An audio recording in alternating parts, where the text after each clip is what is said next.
Tonight, our topic is political rules of the road.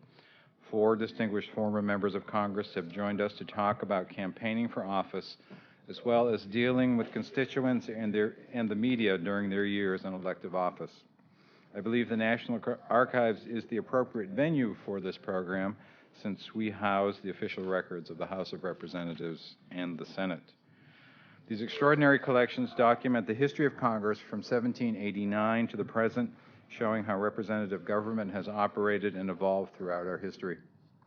Tonight's panel will add personal accounts to that official record, telling us their ground level stories of how government and politics really work during our own tumultuous time.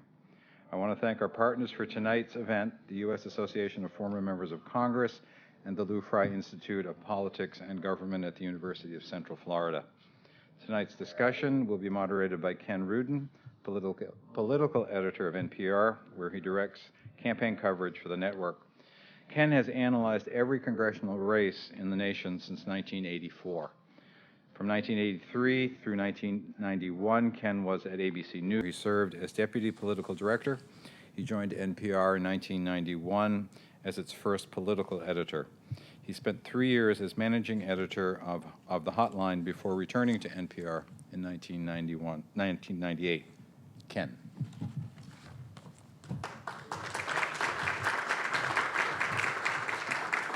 Thank you, and it's an actually absolute honor to be here. I write a blog for NPR called Political Junkie, and I guess maybe all of you are like this, but I am a dyed-in-the-wool political junkie. I live, eat, drink, sleep, well, I drink a lot, but we'll talk about that later, about politics. And what I'm fascinated about this panel is that the complaint we hear in this country, and it's widespread, is that politics don't work. It doesn't work. I don't know if it's a plural or not, but the point is it's not working, and people feel it's not working. People say that they wish people would be more bipartisan. They wish they were more members who would reach across the aisle. But of course, when we see in this day and age, when members of Congress do reach across the aisle, they get hammered by the left or the right in primary battles. We saw that with Blanche Lincoln in Arkansas this year. We see it with Lindsey Graham in South Carolina. Every time he talks to a Democrat, he gets censured by another Republican county committee. It just gets ugly. I am honored to be here with 4 former members of Congress, distinguished members of Congress, all of whom believed in Congress and believed that the system worked. They all have different experiences, and we'll talk about that during the panel discussion. But let me introduce them. On your far left, of course, he would not like that term, but on your far left, David Bonior. He's the chairman of the American Right. He does like it. The American Rights at Work Board of Directors. He's been in that role since the organization was founded in 2003. He was first elected to Congress from Michigan's Macomb County, and he rose to the spot of minority whip. He served, I guess, under Dick Gephardt, who's the majority leader of the body, and he left it in 2002 for an for a run for governor, where he almost won, but lost the Democratic primary. But also somebody who believes in this body, the body of Congress. Next to him is Bill Frenzel, who's a guest scholar at Brookings Institution since 1991. He was first elected to Congress, and I do remember this, in 1970 from Minnesota, I guess the Twin Cities suburbs, when Clark McGregor, who ran against Hubert Humphrey for the Senate, left the House seat. Bill Frenzel was elected to that seat. He was what was known as a moderate Republican back then, when there was something called moderate Republicans. But they do have some of them too. He retired from Congress in 1991, never having seen the majority, which is sad because Bill Frenzel had a tremendous reputation of just understanding Congress and how it works, and believed in the system. In 1993, he was appointed special advisor to President Clinton for NAFTA, and in 2001, President Bush appointed him to the Social Security Commission, and in 2002 to the Advisory Committee on Trade Policy and Negotiations. As I said, Bill Frenzel has been a guest scholar at Brookings Institution since 1991. The third gentleman there is Dan Glickman. Dan Glickman served as President Clinton's Secretary of Agriculture. Before that, he was elected to Congress in 1976 from Kansas, back when you were allowed to elect Democrats in Kansas. They changed that law since, a long time since. There'll be another fascinating case story, because Dan Glickman was one of those Democrats who was not supposed to lose in the Republican tidal wave in 1994, and he did, and nobody saw it coming, and I suspect that Dan Glickman didn't see it coming, and it's just fascinating to learn the lessons of people like that who just didn't see a political tidal wave coming, and a lot of people think that could happen on November 2nd. And as I said, after leaving Congress, he became Secretary of Agriculture from 1995 to 2001. He is currently a senior fellow at the Bipartisan Policy Center. And I think that's significant because all the gentlemen here believed in bipartisanship, talking across party lines. And again, that's something that we don't have much of today. The fourth gentleman is Lou Frey. He was from Central Florida. He was elected to Congress in 1968, and he served, I guess, until he ran for, you ran for the governor and lost the gubernatorial Republican. Seems to be a bad idea. Running for governor, he ran for the in the gubernatorial primary. He told me he always wanted to be governor, and I didn't know what that meant, so it's kind of strange. But Lou Frey is also the author of a book that we're talking about a lot today. It's called Political Rules of the Road: Representatives, Senators, and Presidents Share Their Rules for Success in Congress, Politics, and Life. The title takes up most of the book. There's not many pages left. But it's really a fascinating compilation of former members of Congress, senators, members of the House, and talked about what they learned during their years in Congress, and probably a lot of lessons that I wish that the current members of Congress, both Democrats and Republicans, learned. So those are the four gentlemen. We're going to talk about what they've learned and what's, and I don't know if I'm going to do this from sitting down. Oh, I just heard a voice. I can be seated, somebody said. Okay, so I'm going to sit down and we're going to talk about this. It's the Wizard of Oz talking to me. Tell them about your buttons. Oh, okay, not that anybody cares, except I care. I collect campaign buttons. I have 70,000, and these are Lou Frey, Bill Frenzel, Dan Glickman, and David Bonior. So if you forget their names, you could just look at my jacket and you can see who they are. So that's it. That's really for us, too, in case we forget. We forget. So I think let's start with Bill Frenzel here, because Bill Frenzel was in Congress for 20 years and never saw a majority. And yet, I'm just wondering what it's like to be, first of all, in the current day, I mean, the Republicans had the House from 94, lost it in 2006. Then the Democrats got it back in 2006, and they may lose it in 2010. But both members of Congress now, members of Congress of both parties, have seen the majority and have seen the minority, and you've never seen the majority. Was that frustrating? What was that like? Yeah, it just means I have a hard head, which was why I stayed around for a long time. Minority role is no fun. It's like Sophie Tucker said, I've been rich and I've been poor, and rich is better. But minority serves an important role. And in the old, what I call the kinder and gentler days of Congress, there was a fair amount of cooperation. Work was done cooperatively in subcommittees between Republicans and Democrats.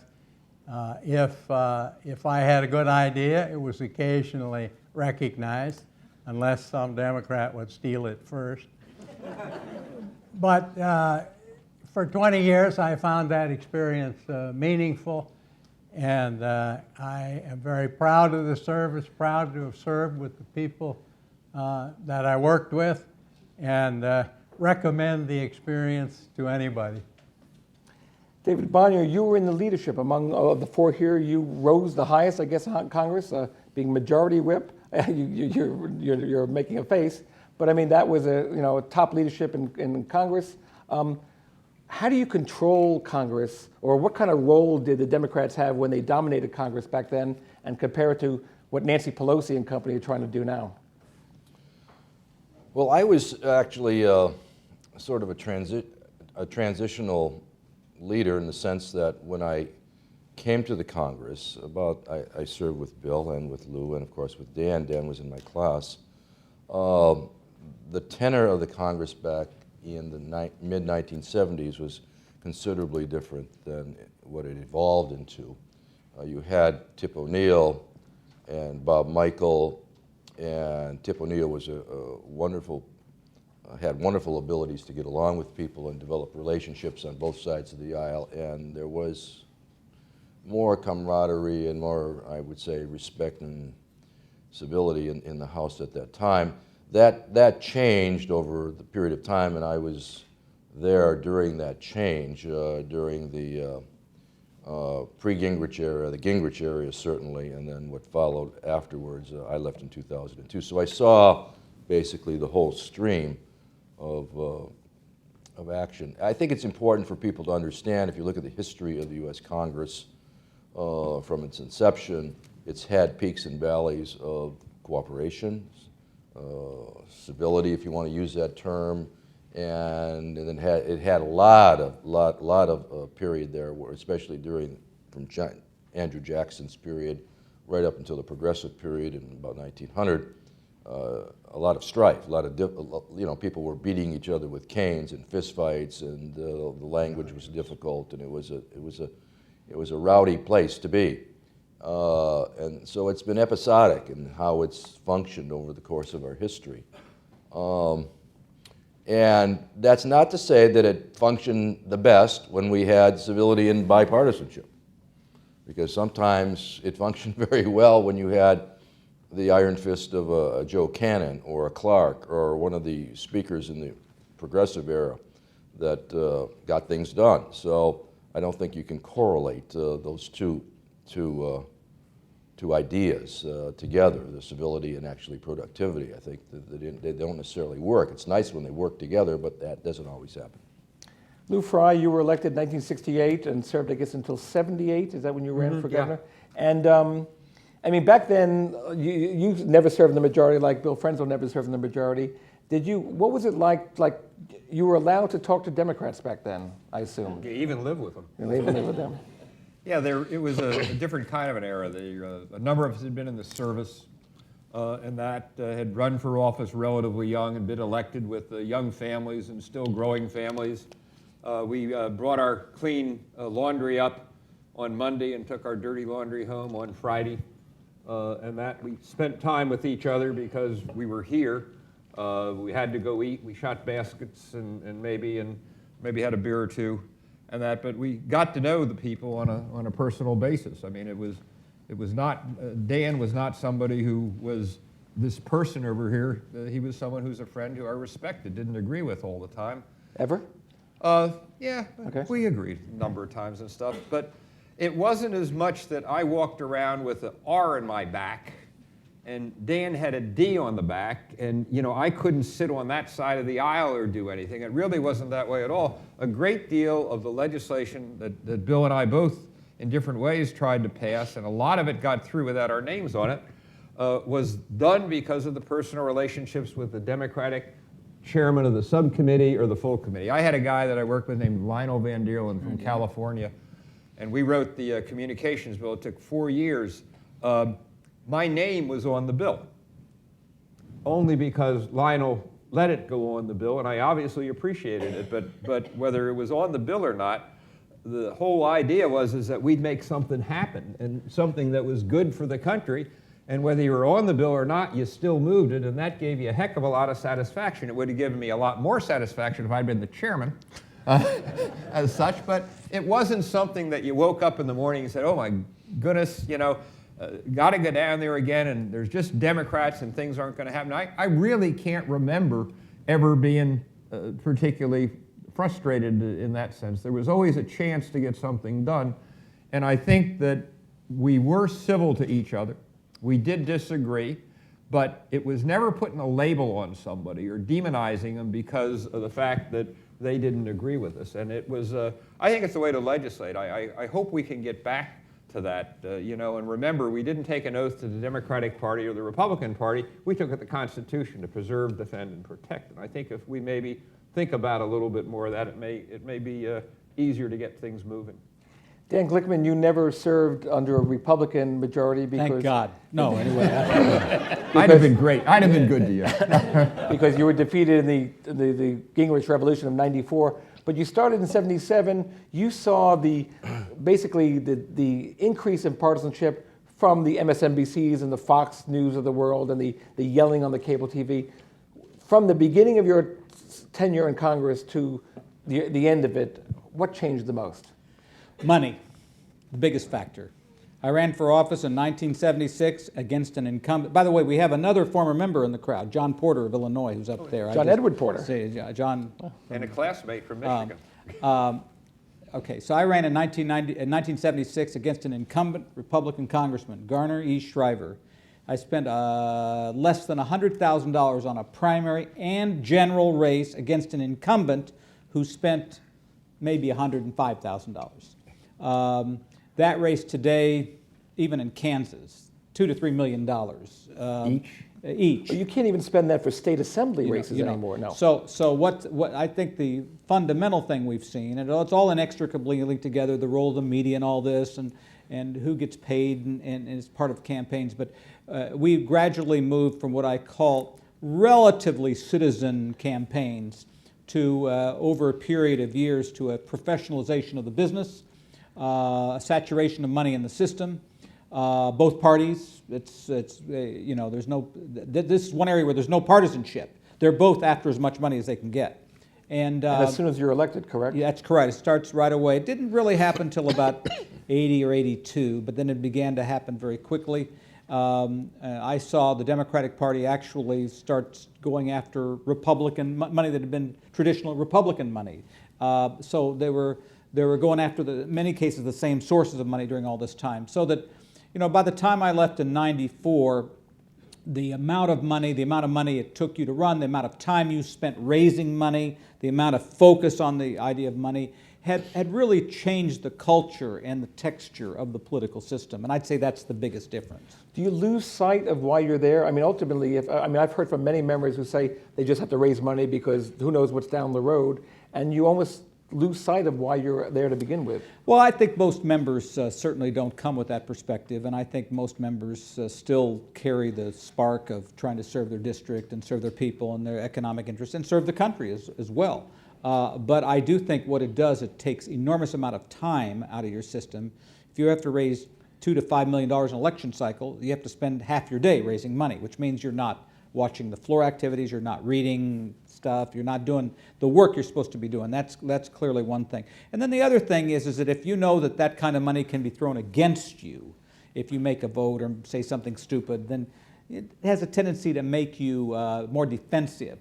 And in some respects, I think it's got a paralytic effect on the political system, because knowing that money will always be there in huge quantities, and knowing that money is the mother's milk of politics, so you have to have it to run for it, means the safest course is always to do nothing.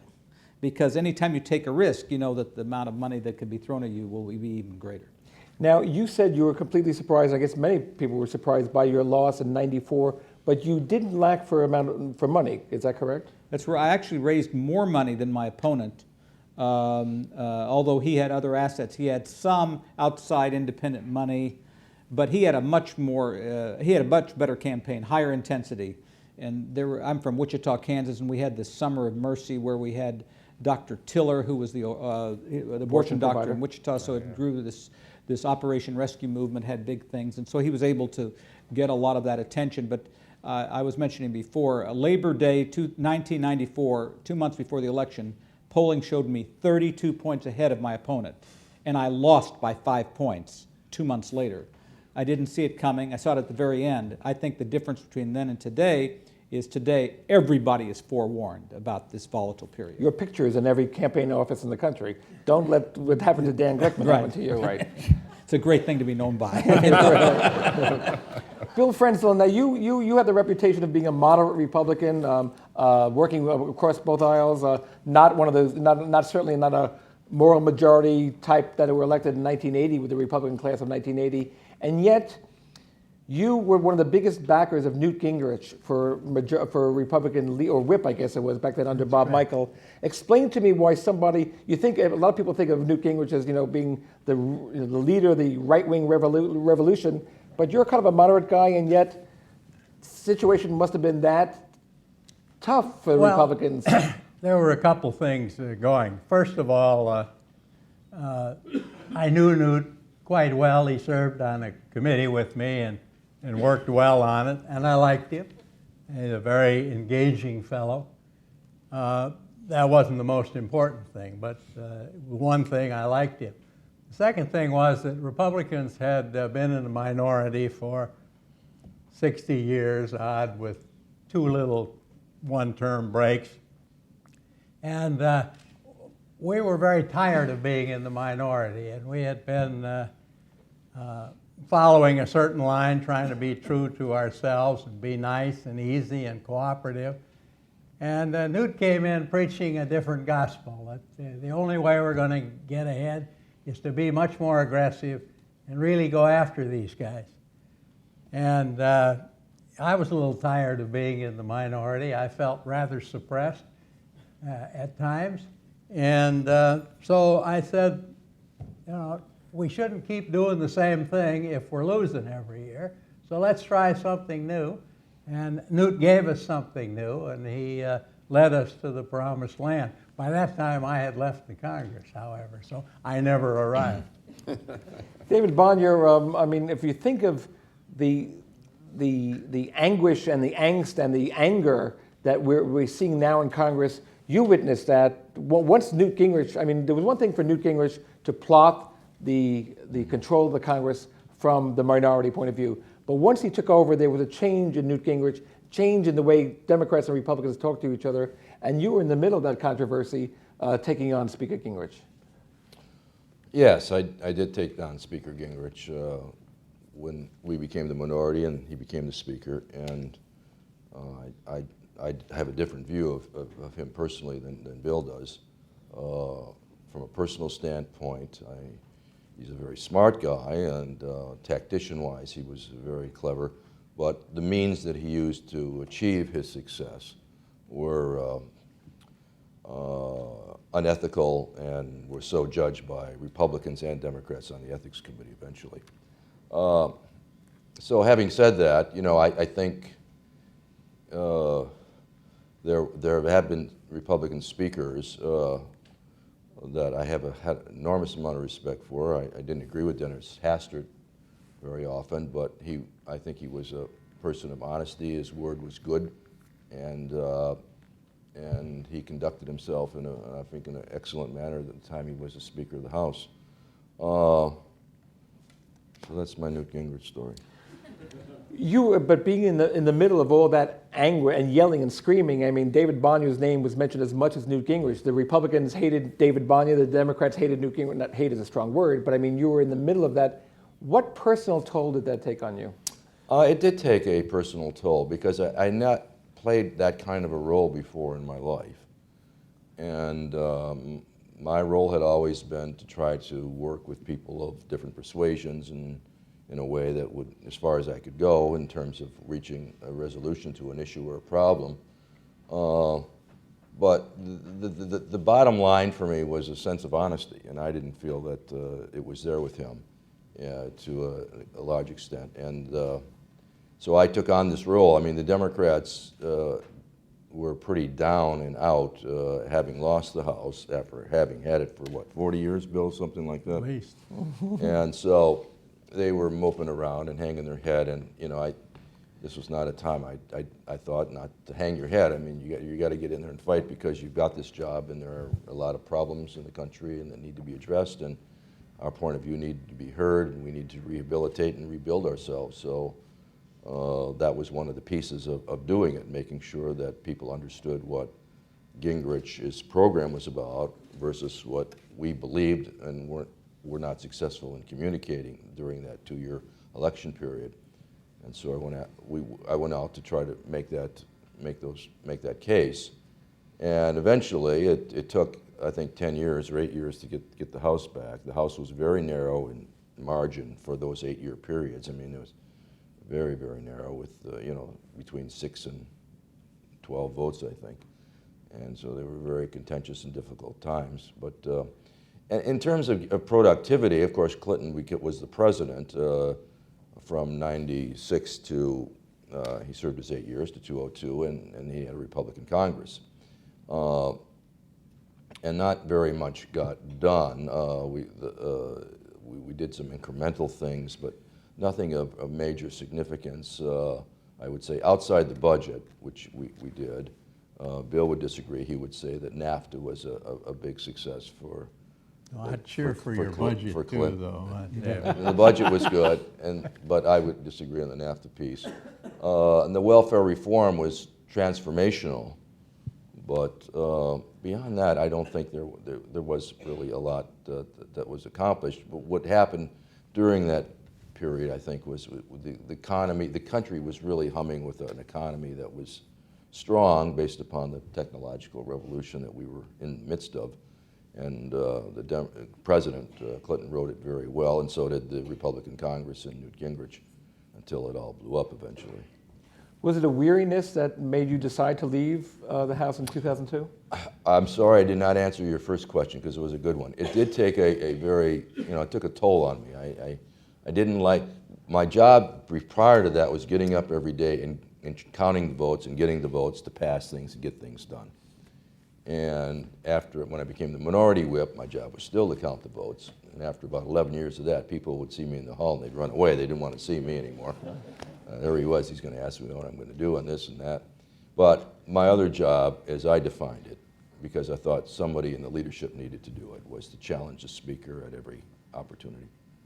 Lou Frey, what's going on in the Republican Party now, it seems to be, back then there were moderates, there were some liberals, and there were conservatives. Now there seem to be conservatives and even more conservatives. And, if we're talking about, the rise of the Tea Party, how do you see the difference between the Republican Party back in the 60s and 70s when you served in Congress and what it is right now, what it is today? Well, the first thing you've got to understand, and Dan mentioned, is the money. And of course, the money, there's so much needed that the political parties become much more important in the process of picking who the candidates are going to be. So what you find today is that the Republican candidates are a little more to the right than they've been in the past, and the Democrat candidates are a little more to the left. There's something called Blue Dog Democrats, which are Democrats who believed in the fiscal sanity and that. And when this election's over, there'll probably be very few of them left, which means the middle aisle here isn't going to exist. There isn't much of it right now, but there really isn't very much of it that exists. What's that mean about the parties themselves? Well, what it means in the House is it's going to be a little bit more difficult to get together because, yeah, the Republicans probably will be somewhat to the right, but the Democrats are also going to be somewhat to the left. And, I guess when you've been through this stuff a while and you've watched the ups and the downs, people are always predicting that this is going to happen or the Tea Party is going to run everybody off or Perot is going to do it or something, and very rarely do these things happen. We have an incredibly stable system when you look at it over all the traumas we've been through and over all the years, and we sure do vary some. But I've always looked at our country as sort of like a sailboat with a big keel. We go one way or the other, and we sort of fight our way back towards somewhat in the middle. And I think it's going to be interesting. I think that when it comes back, if it looks like the Democrats will keep the Senate, looks like the Republicans may win the House. Assuming that happens, you're really going to have both parties sitting down and figuring out and saying, hey, wait a minute, baby. American people have told us they're just tired of what happened. And a lot of my friends aren't here. A lot of good people aren't here. And if I don't do anything in the next couple of years that makes some sense, I'm going to be retired. And I think that pressure may force the Congress itself, and especially the House, to really come up with some things that people can agree on and are, Lord knows, are needed. But back then, if you think of the Republican leadership, some of these names may not be familiar to everybody, but there were people like John Rhodes, who's a moderate conservative, and Definitely. Bob Michael was a moderate conservative, and Leslie Aarons, who was the whip, was kind of a moderate to left of center. And yet now, if you think of '94, all the Republicans were on the same page. For the most part, nearly every Republican signed the contract with America and all that. But now you have the Tea Party people not only against the socialist Barack Obama and the Socialist Democratic Congress, but they also are against the Republican establishment, as we saw in Delaware with Christine O'Donnell beating Mike Castle. We saw in Alaska with Joe Miller beating Lisa Murkowski.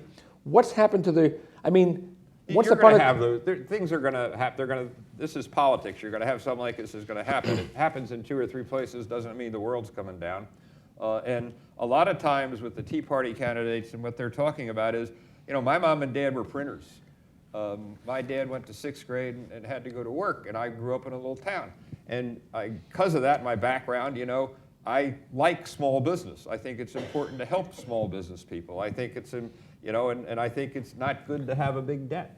And when you look at some of those issues, does that make me a Tea Partier? No, that makes me someone who's been a Republican most of my life and believes in those kind of things. So I think we can make, sometimes we'll see what happens. Maybe 6 months from now I'll be eating crow, and I usually do it with a little barbecue sauce, but I don't think it's going to be that much of a problem.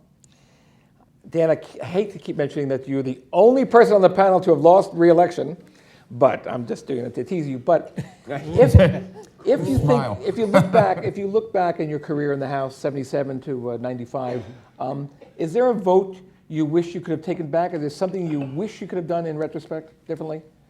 Sure. Well, when I say wish I would have taken back, there are votes that cost me great political damage. My vote for NAFTA cost me great political advantage.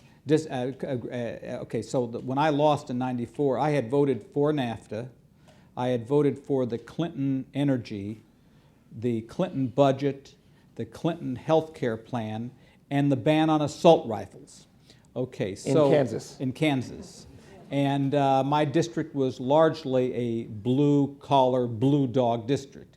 And I had just been instrumental in passing a most important piece of legislation involving product liability protection for small airplane manufacturers. Wichita is the home of Beech, Cessna, Learjet. And so this bill, without being overly grandiose, helped to save the industry. And I fought the leadership in my party on this. I filed a discharge petition, which no Democrat did. And anyway, so I had thought I had saved the world. And so I remember walking door to door, and I'd go to people's houses and, oh, Glickman, great job on that airplane bill. Not voting for you. Why? Guns. And then abortion. Oh, big, because we'd had these Operation Rescue. We'd had 115,000 people in Wichita the year before, again, protesting Dr. Killer, who unfortunately, remember, was shot in a church just a couple of years ago, or last year. So anyway, guns, abortion were the big killers for me. And would I have changed my votes? No, because I voted the way I wanted to vote on those things. And then I remember when I voted for NAFTA, and I went to a machinist union hall, and I'm telling you, I felt like I was coming in as a injured patient in a hospital with no doctors, nurses, or healthcare providers, and they looked at me like I was the biggest sellout in the history of the world. So what happened was I lost my base. I did extremely well in high-income Republican neighborhoods. They liked me a lot, okay, but not enough of them voted for me. So one of the lessons I learned from that is that to be a successful politician, you cannot defy your base repeatedly. You can do it a little bit, but not on every single vote that kind of mattered to them. And I remember just one last thing. I remember going door to door, and I knocked on the door, and one guy remembered again the airplane vote, and he said, I'm not voting for you. And he said, why? And I said, why? And he said, because of guns. You voted against guns. And I said, I didn't vote against guns. I voted against assault weapons ban. You don't need an assault weapon. And he looked at me and he said, Mr. Glickman, he says, you're a man of means. You have a nice car. You go on vacations. You have lots of things in life. You had a successful career. He knew my family. He said, your family's successful. He says, I don't have much. I'm a blue-collar worker. All I have is my recreation of hunting and fishing. And what you did to me, when my judgment was to place your views over mine in terms of what I did to do my life. And he says, I'm not a criminal. I'm just an average guy.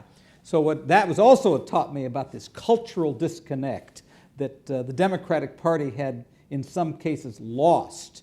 And we've never really grabbed it back totally since then. Well, it's the problem we're having right now, the Democratic Party. If I could just elaborate on that for a second.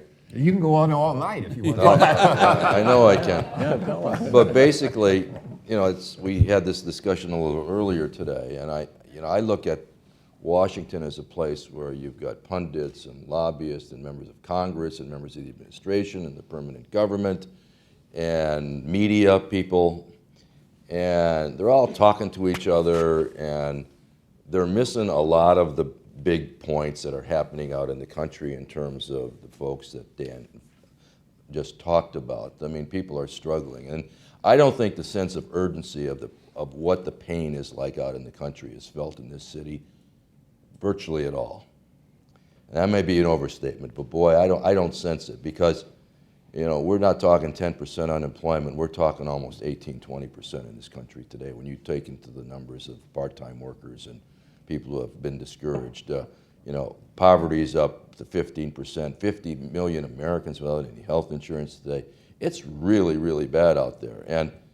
And I don't get the sense of urgency in this Congress, to some extent even in the administration, although they've done some things, but the rhetoric and their messaging on this has not been as urgent as it needs to be to address the hopes and dreams that they were led to believe would happen for them, the working people in this country. So I think there is that disconnect, and we can talk about process all day, but the really what's on the minds of people in this country is the economic problems that they've had to deal with now for going on 30 years, because the decline for the average working man and women in this country in terms of new income in this country has gone down over the last almost 30 years.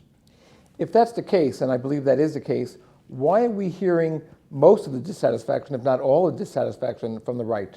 Why aren't we hearing, the poor, granted, have never had the kind of megaphone that others have had, but why are we hearing it from so-called Tea Party activists and not from blue-collar Macomb County?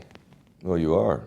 And but the newspapers don't, the media doesn't talk about it. Well, I think the media doesn't talk about it because the right has been very successful, very canny, very strategic with the new media in organizing themselves and making themselves a vehicle for change in this country. And it's a remarkable story of what's happened just in the last 20 months.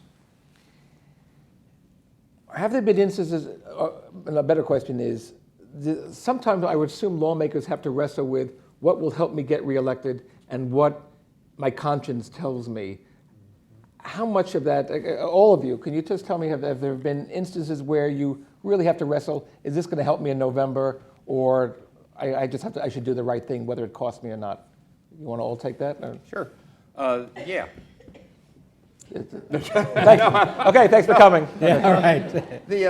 You can't bleed to death in every vote, especially since we've increased all the voting of that. I am not an expert in wheat subsidies in Kansas, and so if it would come to that, I'd go to somebody in the committee and ask them about it and talk to them about it and see how they felt pretty much. And if it wasn't any big problem down there in Florida, I might go along and vote with it, because I'm also looking for some votes for the space program, which is very difficult to get votes for. But there are other votes that I'm willing to lose on. These are votes that are, to me, are an entirely different area of my head. Like in Vietnam, for instance, I had a part-time roommate shot down in August 22nd of '65. I had strong feelings about it. Other people had other strong feelings, but I was willing to take that one, what I believed in that, and if people wanted to vote me out of office on it, wouldn't be happy, but at least it was on something that was important to me. So I think you've got to look at the votes, and you got to look at your district, your state, your country. You got to look at your survival, and no one vote is exactly the same, I don't think, but basically, I think what you have to be able to do when you talk through all this stuff, you got to be able to look in the mirror in the morning, shave. If you're not embarrassed, right?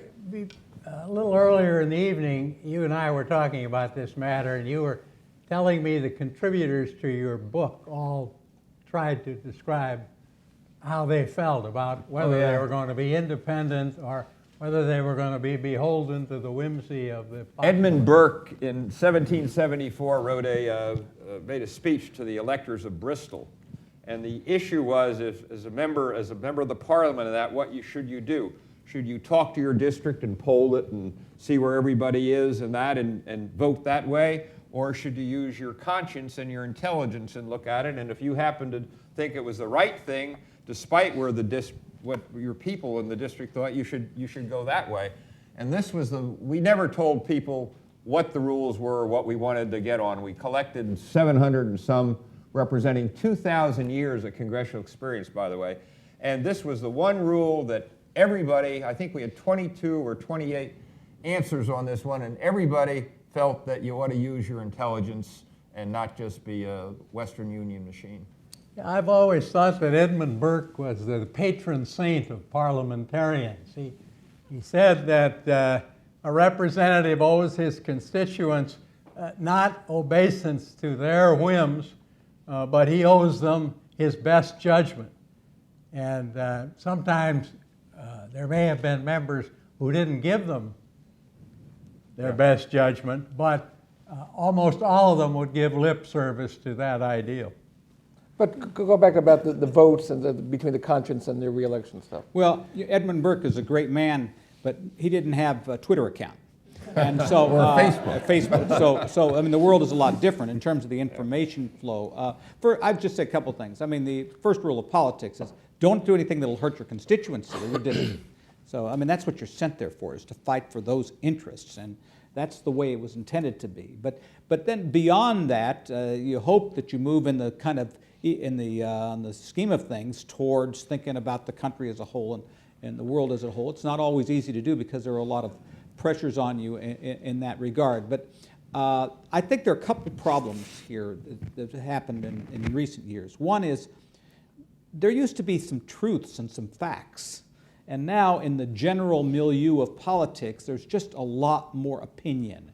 And a lot of that opinion is presented as fact, and some of it is just by a bunch of jerks who have no concept of what the facts really and rumor. I mean, I see on the air, on TV networks, we talk about rumors and whether it's true or not. I've never in my life and ever seen that you before. go from a blog to a front page story in a major newspaper, and so 24 hours. And so then the public sees all this stuff, and the public's pretty smart. I don't belittle the public, but their knowledge base is based upon what they read and what they see and what they hear. You no longer have kind of central newspapers that be able to give people kind of a collection of information. You used to have 3 nightly news shows. And I'm not saying we're going to go back to the old days. I'm just saying it's a lot harder to get facts, so that when you vote on issues, the pressures are just much different than they used to be. And yeah, we used to get sometimes, I remember, Dave, we'd get like 65,000 pre-printed postcards on an issue.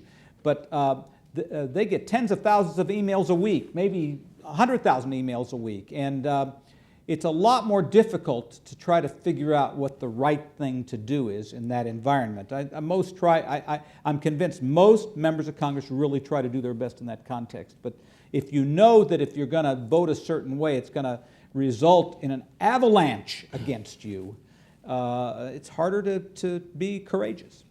David, you were elected from a Democratic district, but I think, I mean... It was a swing district. Excuse me? It was a swing A district. swing district, but also I think Macomb County was known as the Democrats for Reagan, the Reagan Democrats Right. they became. And yet you were an environmentalist, a supporter of union, labor laws, and considered a liberal.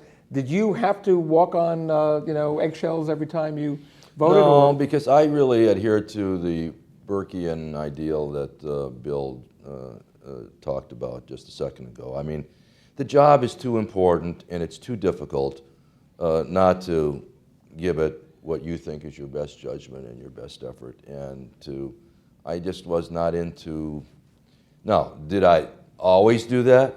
No, there are instances where I went against what I thought was my best judgment. I'll give you an example. I came from the Detroit area, automobiles, right?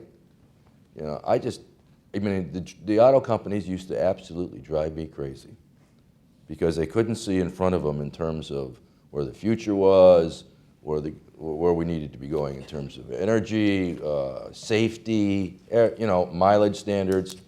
But I ended up going along with them because that was my district, was basically all auto, and I fought inside to try to change it. But in the end, I didn't cast very many votes against them. So I wish, if I had to do it again, I wish I could have maybe changed some of those votes on those issues, because I think they led us down the wrong track. You're talking about if you could do it again. If you were younger, or if these are people, prospective candidates out in the audience, would you suggest they run for Congress? You bet. Yes. You would. Oh, it's a fabulous Privilege, best job in privilege the of world. my It's an life. honor, it's a privilege, it's the experience you have, the people you meet, the issues you discuss. When you're a member of Congress, you wear at least a dozen different hats. You're a social worker. You know, you have literally 3,000 to 4,000 cases coming into your office every year of people who need help on Social Security, on veterans benefits, on, you know, all kinds of different issues. So you're a social worker. You're an educator. You go to schools and you teach. You're a legislator. You're a political leader. You know, I could go through a whole list of things that you are, and it's an absolutely enormous privilege to, an opportunity to serve in the Congress of the United States. Do you agree that everybody who runs should have campaign buttons? Do you agree with that? Big ones, green ones. You just have 70,000 and you're worth about $54 million. There was an interesting phenomenon, I don't know what you think about it, that I saw this year. Two case studies here, two Senate races, one in Alaska. Lisa Murkowski basically spent her campaign touting her record, touting everything she's done, ignoring her opponent completely, perhaps underestimating her opponent, but ignoring him, talking about what she did, and she got voted out by the voters. John McCain in Arizona, a lot of conservatives never trusted him, still don't trust him, don't like him. What he did, rather than talk about his decades in the Senate, he just went after his opponent, talked about what we know he was this and that and this, and really ran a negative campaign, but won handily. Weigh the differences between running for re-election, touting your record, and just going after your opponent? Well, I guess I'd like to suggest that McCain did more than that. He altered some of the positions that he had taken during his entire political lifetime, and sort of joined the revolution. And I think that was mainly responsible for his re-election. I think every candidate is supposed to know his or her own district and know how to manage it during an election. There are times when it's better to tell people all the wonderful things you've done. If you haven't done enough wonderful things, then you bob and weave and quote Jefferson, I guess. In my day, we did not attack the opponent. In my first campaign, my campaign manager said we had enough money to tell them you were running. We didn't have enough money to tell them you were a good guy. I luckily won anyway. Nowadays, they would disdain both of those forms of advertising, and all the advertising attacks the opponent. When I was running, the attack ads were not effective because the people did not like them. Today, they are used only because they are effective. And so candidates have to figure out what to do to get elected. Sadly, a lot of them choose those simply concentrating on the opponent and trying to blacken his or her reputation. But for me, that's taken a lot of the fun out of politics. Dan? Well, the truth is, people say they don't like the negative ads, but as you say, they're very, very influential. And there would be nice to have some way of rating ads and the amount of positive ads and the amount of negative ads, and then they make that something so the public can see and in some way and judge. But I said to these folks before, Groucho Marx had this famous line. He said, the most important quality in politics is sincerity. And when you can fake that, you got it made. And I still believe, in addition to positive, negative stuff, that people are pretty smart out there. And they can pick a phony in a moment.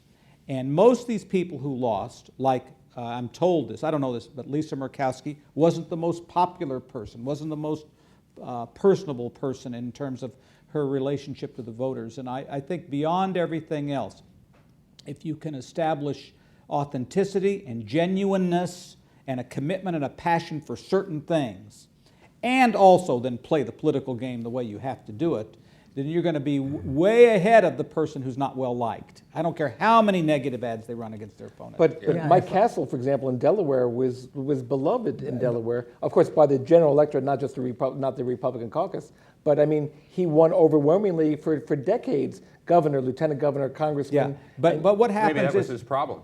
well, people they tire of politicians too. He had been there a very long time. They tired of me. I'd been there a long time, and so there's a boredom factor that kicks in this world as well. Plus, when you run for office, I've seen these statistics for a while. Everybody coasts through very quickly. Then they will have a series of very tough races. They may not happen for 30 or 40 years. They may happen in 18 years, as they happened to me. And everybody's going to hit by this, and then they're tested.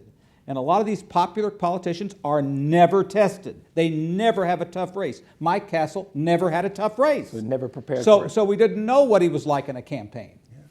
I want to comment on your comment. The people can spot a phony in a minute. I think that's probably right, but in a primary where only 5 to 15% of the people in a party are voting, maybe people don't care if they spot a phony or not. I think when you have those very limited elections or nominating conventions, sort of all the normal rules are off. Lou? Florida, in our our elections for the nominees, 5.1% of the people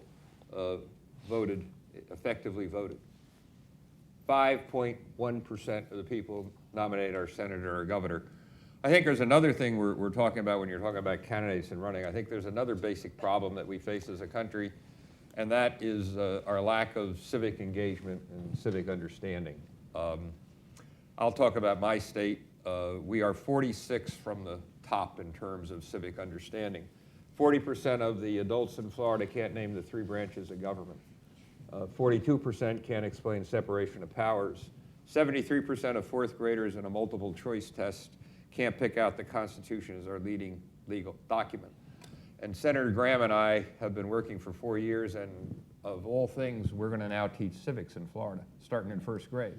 But we've got years and years and years to go to make up what has happened. And when all these things we're talking about are all interesting and they're all fine, but if you have a country where we don't even understand what we've been given and what the rules are, it's enough to worry you. And just very specifically on campaigns, after you've been this in a while, you can tell. You don't have to look at the polls. You can tell what's going on. Like, do they pull your money?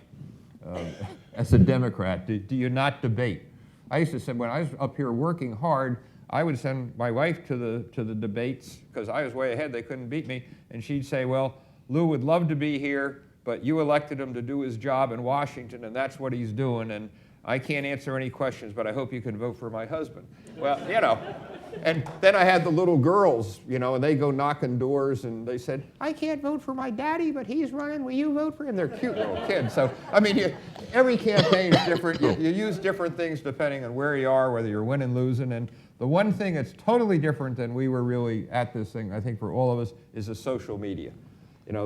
You can blow your nose wrong, and in less than an hour, it'll be on every website and so forth. And you've really got to be very, very, very careful these days about what you do and what you say. It's a total different way that people get information today. Well, you talked about 5% turnout in the Florida 5% primary. effectively, yeah.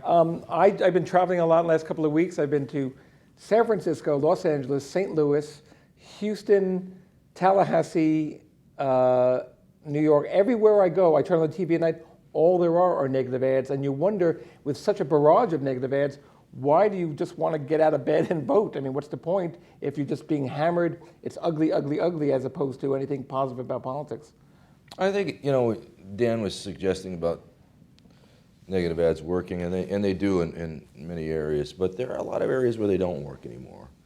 And I ran a presidential campaign in 2008 in Iowa, and none of the Democratic candidates even never crossed their mind to run a negative ad in Iowa. It wasn't going to work. It wasn't going to work because it's just the way the people are very sophisticated, they're knowledgeable. And by the way, if I could put in a plug for Iowa, I don't think there's a better place actually to start a presidential race anywhere than. But of course, you're a guest. But whenever the presidential candidates came to Iowa, they were guests in Iowa. Whereas in your own state, you feel like you could just trash the other opponent, your opponent, because that's part of, I mean, it's not. Yeah, it depends. It depends on the place and the area, and it doesn't work as well as it used to.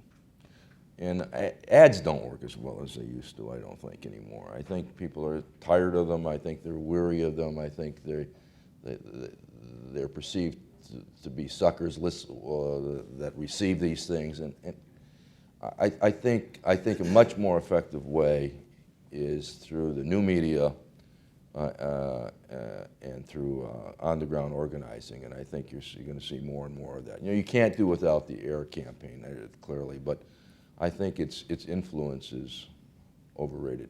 Can I ask all of you, what was the best thing you accomplished your years in Congress, and what's the thing you most regret, or the worst thing you did?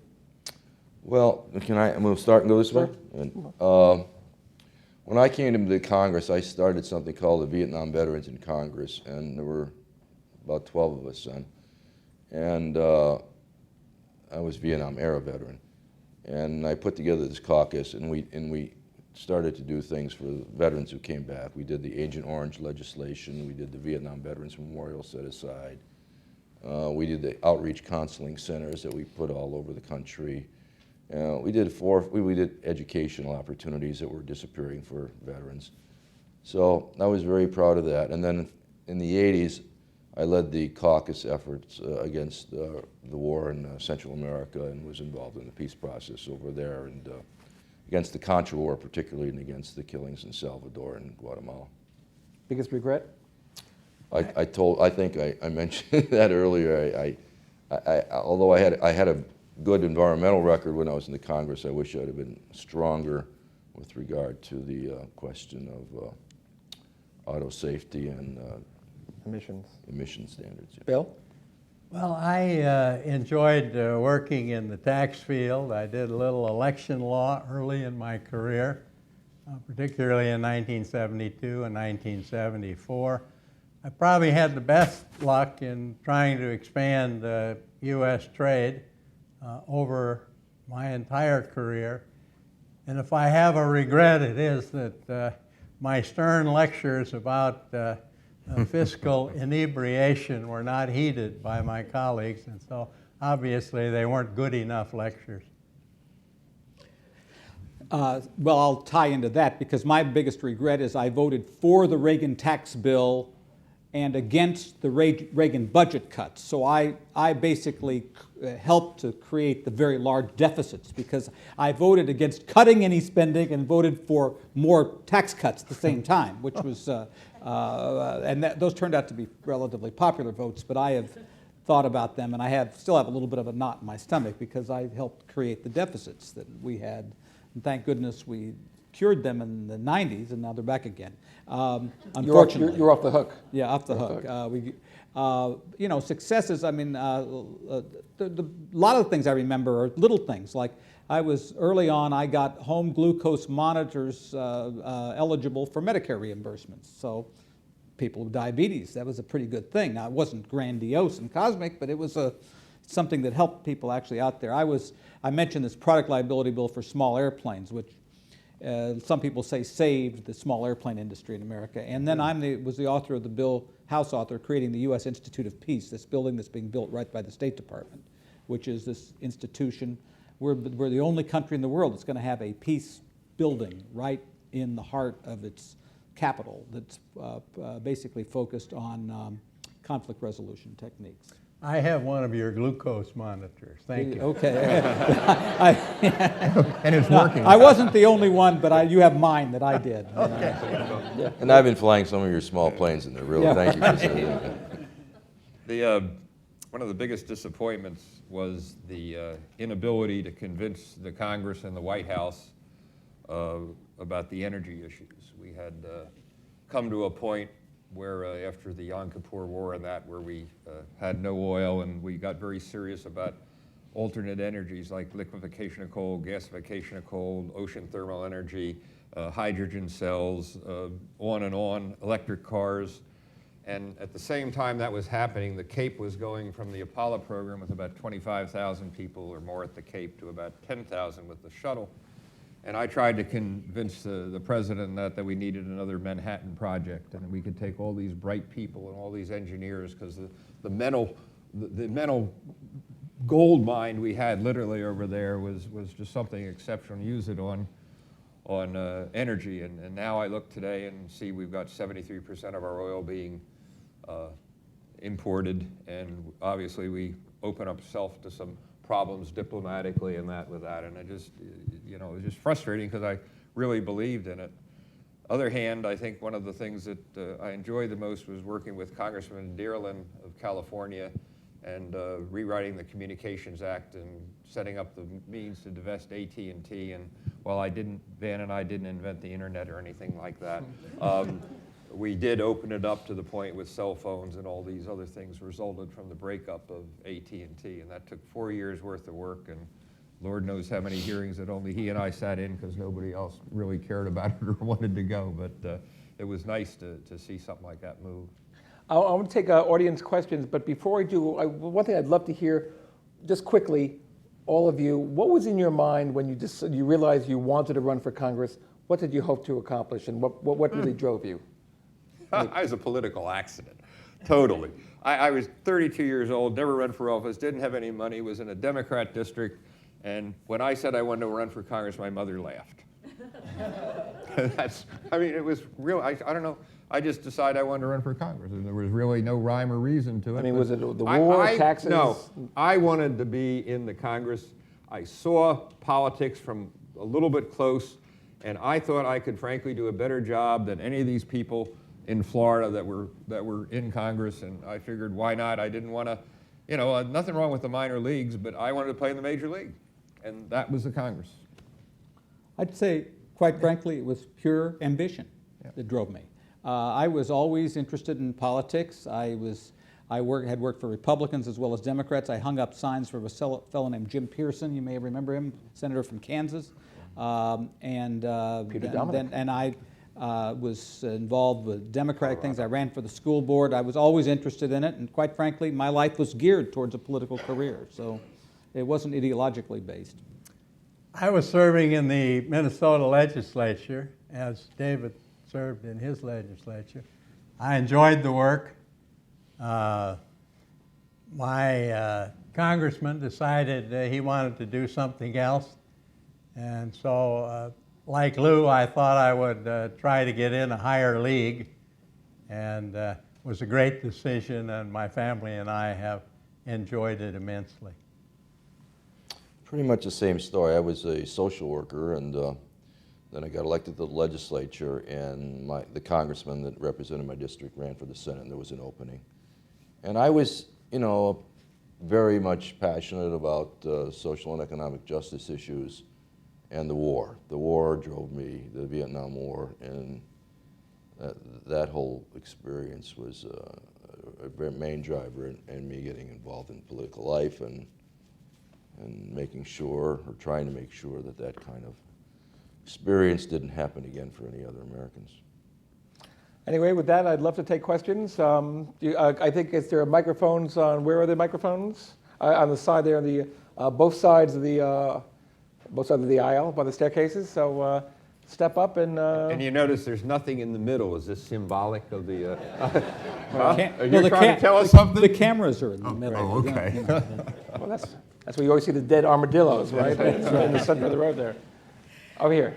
Hello. I was interested in what your life was like back in the district. Did you have any kind of private life, or like every time you went out, just to go to church, to go to the store, did you have people approaching you either to berate you or ask you favors, or what was it like? Yes. I was telling some folks a little earlier today that, you know, when you have to come at it from this perspective. Like Dan and I had very difficult districts that we would win oftentimes with very low margins, small margins, I should say. So, you know, you get up and the day after the election and you got 52% of the vote, and your opponent got 48% of the vote, and so you go down to the store to get some milk or bread the next day, and you're past maybe 50 people in the store on the way there and on the way back, and you say to yourself, you know, about every other person I passed wanted to throw me out of work yesterday. So I mean, that's kind of perspective you have. When I came to the Congress, and Dan, we were in the same year, 76. Back then, most people brought their families to Washington. So about 2/3, I would say, of the House is where, you know, you brought your family here. And so at least you would see your wife and your children in the morning, at night when you put them to bed, and then I'd stay here every other weekend. So we'd have the weekend here, and go back to my district every other weekend. If they were in the district, the problem was you'd go back to the district and you wouldn't see them because that's when you'd have to be working, you know, especially if you're a new member of Congress. So you wouldn't see them because you were in Washington during the week, and then you go back to the district and your staff would schedule you, tough districts like we had, you know, 6, 7 events a day, and, you know, and Saturday and Sunday, you know, maybe not that much all the time, but that was pretty typical. So you'd never see your family. So, so back in the district, you know, the longer you're there, obviously, the more people that would know you, and they'd see you, and they'd say hello, and you'd say hello to them, you know. But, you know, you try to do it in an obsequious way.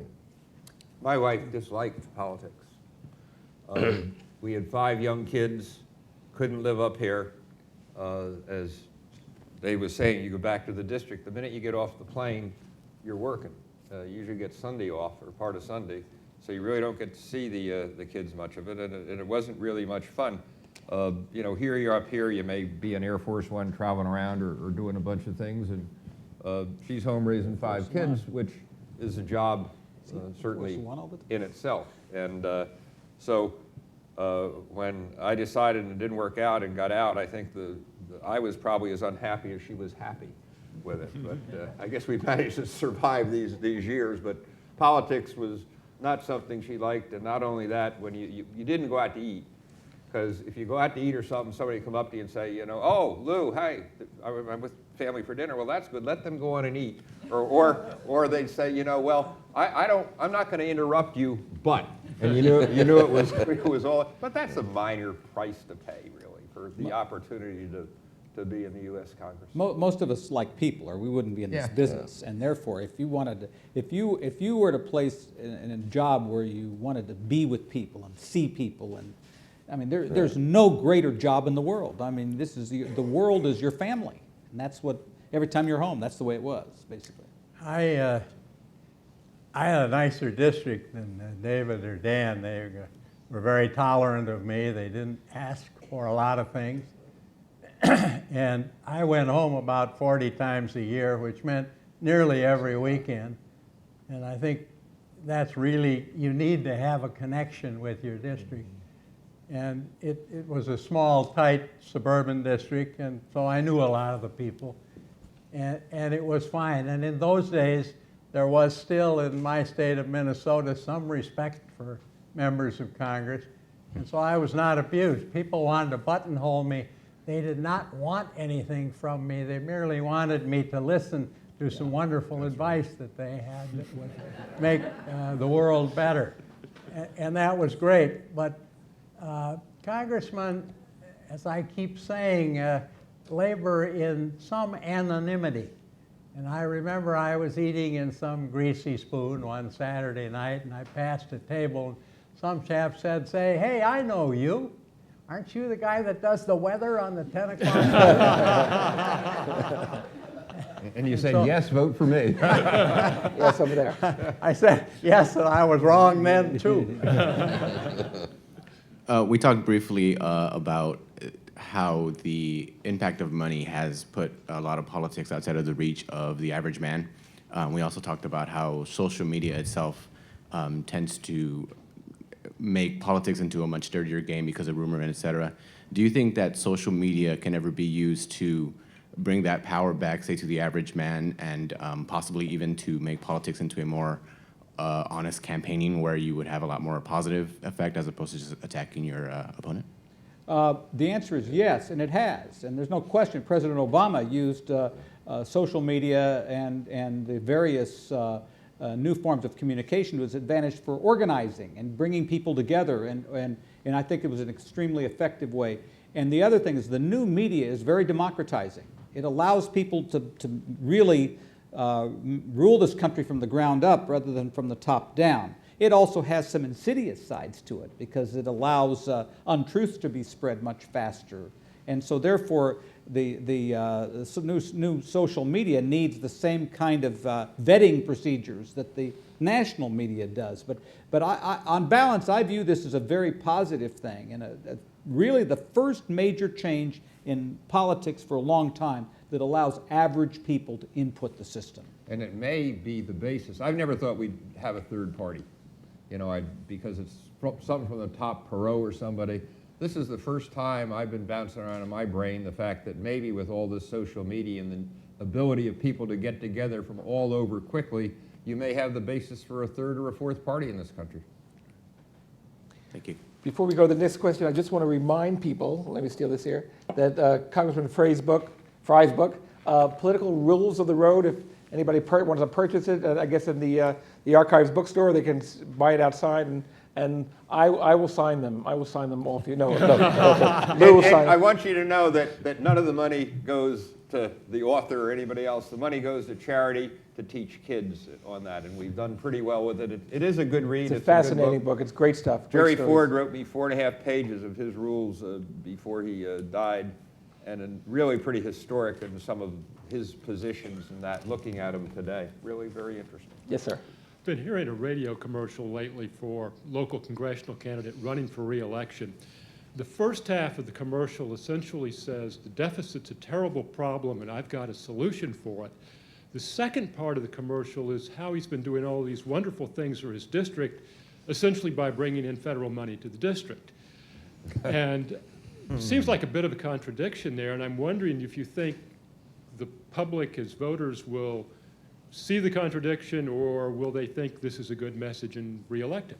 Well, everybody hates Congress except their own congressman. That's and we'll right. see if that happens on Tuesday, but on November 2nd. But I'm just reminded that there was 2 quotes. One, another Groucho Marx quote where he once said, "These are my principles, and if you don't like them, I got others." But the classic case is Everett Dirksen, the former conservative senator from Illinois, who fought against everything that spent money. And one day, his colleague Paul Douglas from Illinois, a liberal senator, saw that Everett had put in money for the Central Illinois Water Project. And he goes up to Dirksen, and the story goes, and he says, "Everett, I thought you were conservative. I thought you were a man of principle." And so Dirksen says, "I am a man of principle, but my first principle is flexibility."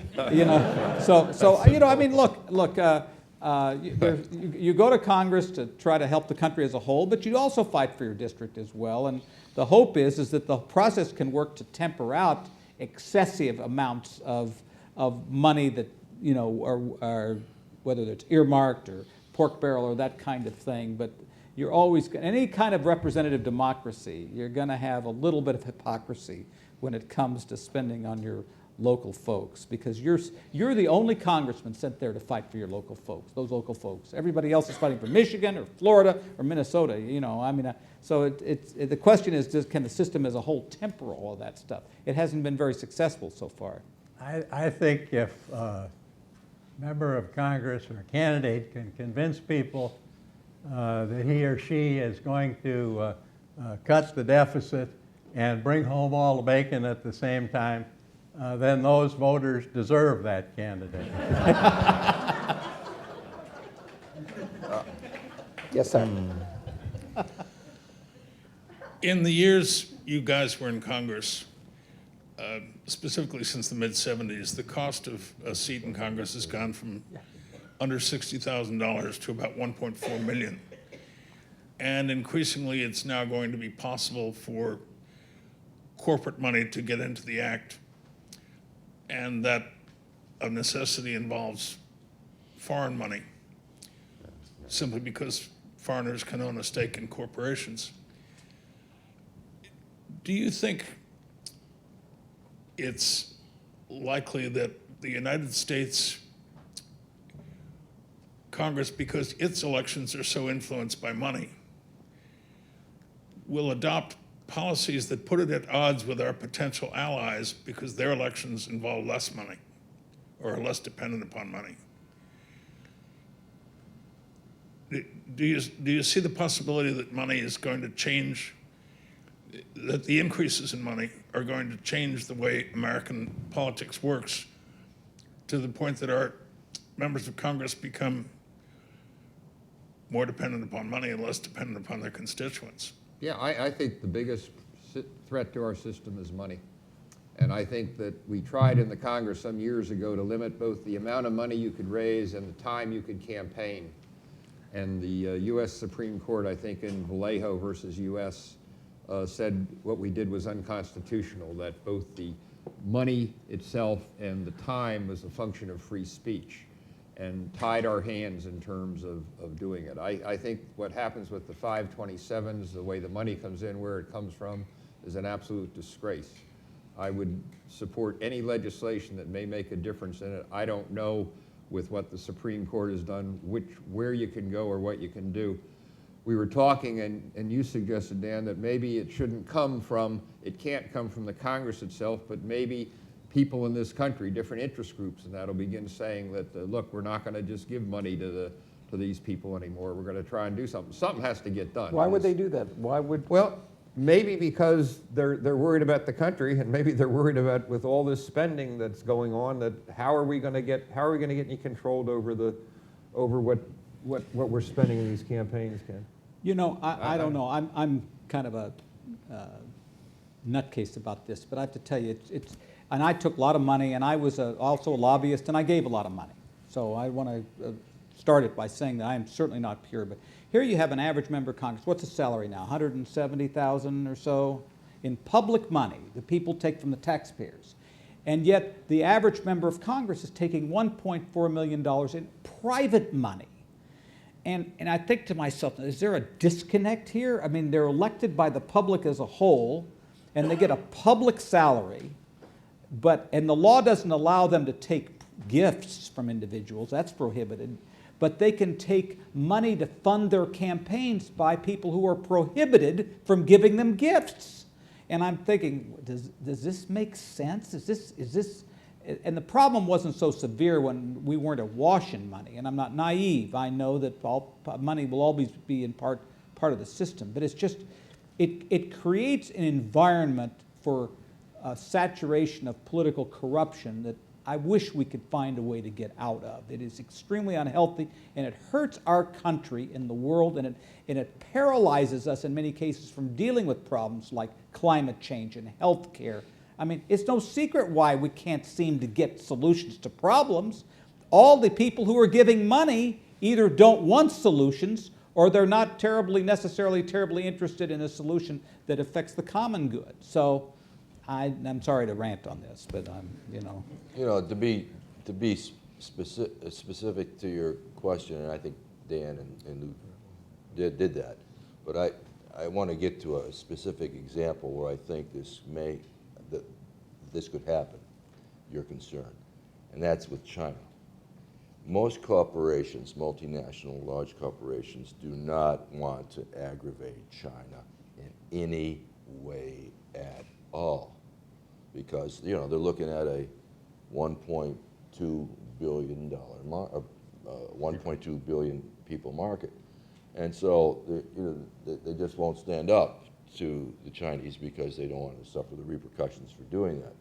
And I worry that those multinational corporations, not all of them, but some of them, will, because they aren't required now as a result of this new Supreme Court ruling to disclose what they give, will have an undue influence, and that'll affect our policies vis-a-vis China, and as a result of that, some of the domestic policies here in this country. This will be the last question here. Thank you. I have two questions that are linked together. All of you have had careers, long careers in Congress. Well, I haven't. I mean, not but yeah. But you've got the. He has more buttons. That's right. That's right. My first question is, when you took the job, did you see yourself having a long career in Congress, and did you desire that? And the second question is, what are your feelings or thoughts on term limits and how they could benefit or detract from the political process?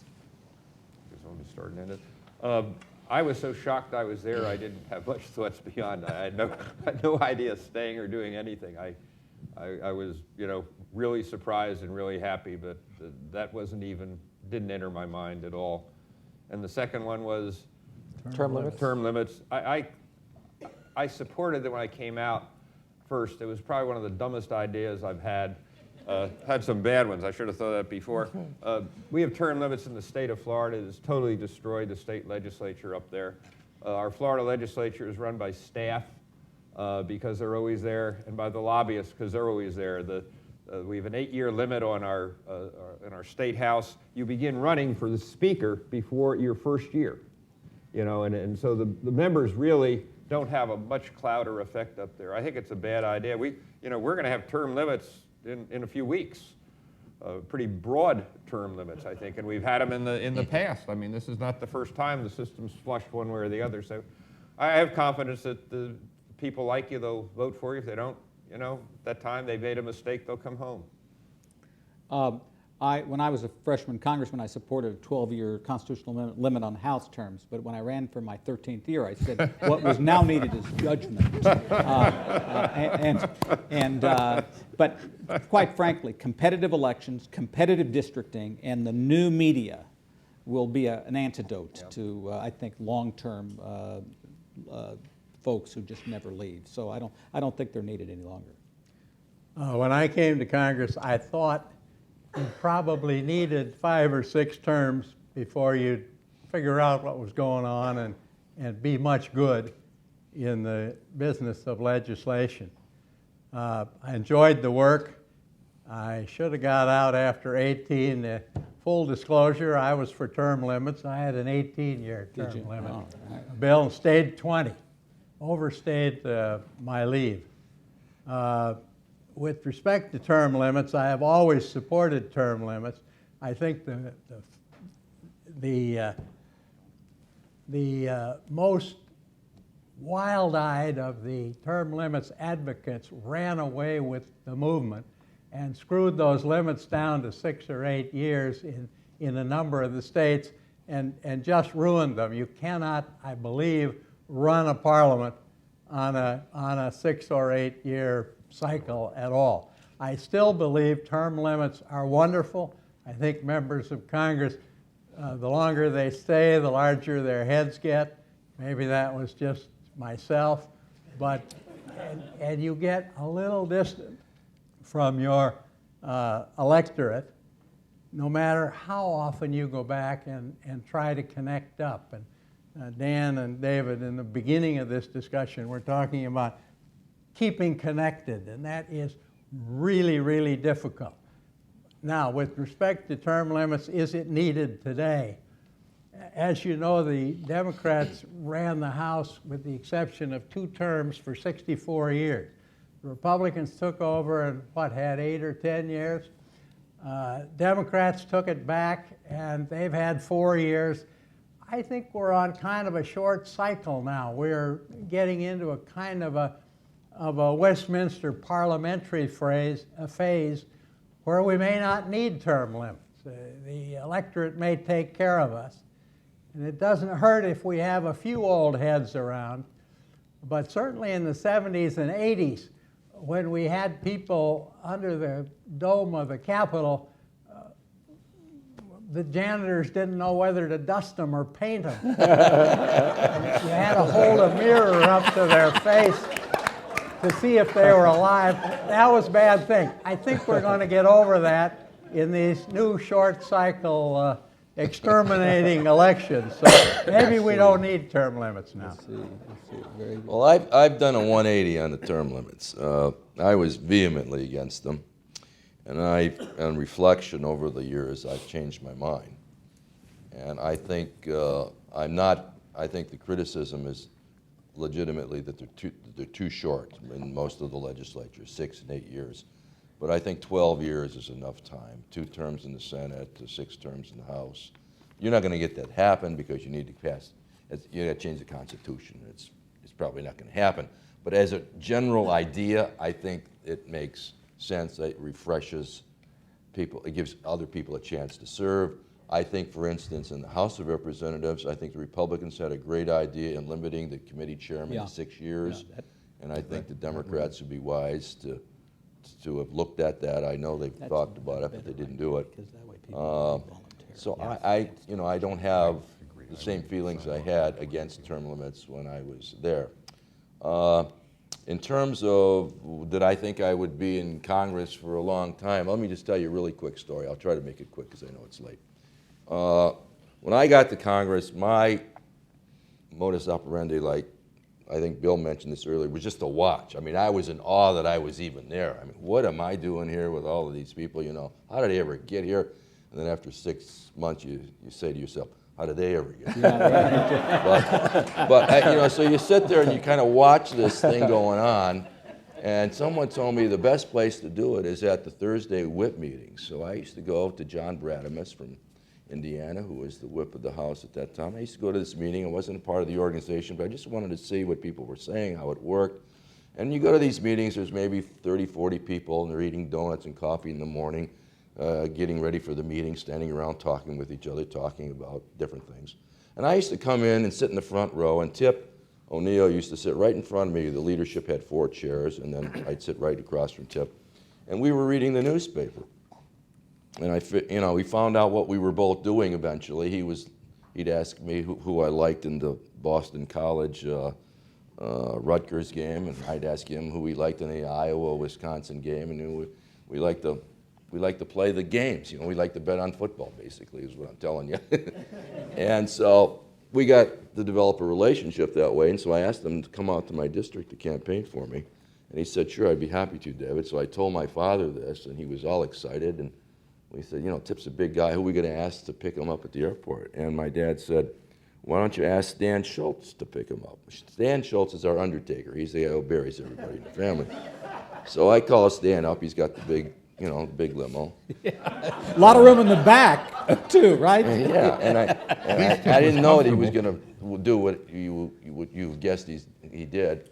But I said, Stan, can you meet us at the airport, and we'll ride back with you, the 4 of us, you and Tip in the front, Ed and my dad and myself in the back. And he said, sure. So he comes, and of course he brings the hearse, right? He brings the hearse. So Tip gets out to play, and he sees the hearse, and he thought it was great. I mean, he loved it. So he gets in the front seat, and he's sitting in the front seat. Stan's driving. I'm in the back with my father, and my dad loves sports, and he loves the ponies, and Tip loved the ponies and loved politics. They both love politics, so they're talking back and forth, politics, sports. And then at one point, they're talking about the ponies, and Tip turns to my dad, and he says, who's that great horse that won the Kentucky Derby, that Canadian horse? And my dad didn't know the answer. But me, being my father's son, of course, raised with this stuff, I said, Mr. Speaker, it was Northern Dancer. And he turned around, he looked at me, he just gave me that look. And I knew that was it, and I ended up getting put on the Rules Committee, which was a leadership committee vacancy about 2 months later. Yeah. And that was the start of my career in the leadership. It was just knowing a Canadian horse. Northern Dancer. All politics is local, right? So all politics is local. So I'm very happy that I could make a career out of this. And now they have a congressman named Eric Cantor, so it's perfect for the horses. That's right. That's a very funny joke. Listen, thank you everybody for coming, and I want to especially thank these 4 gentlemen who embody what Congress should be about and hopefully what we'll be about in the future. But again, thank you for your questions and thank you for coming.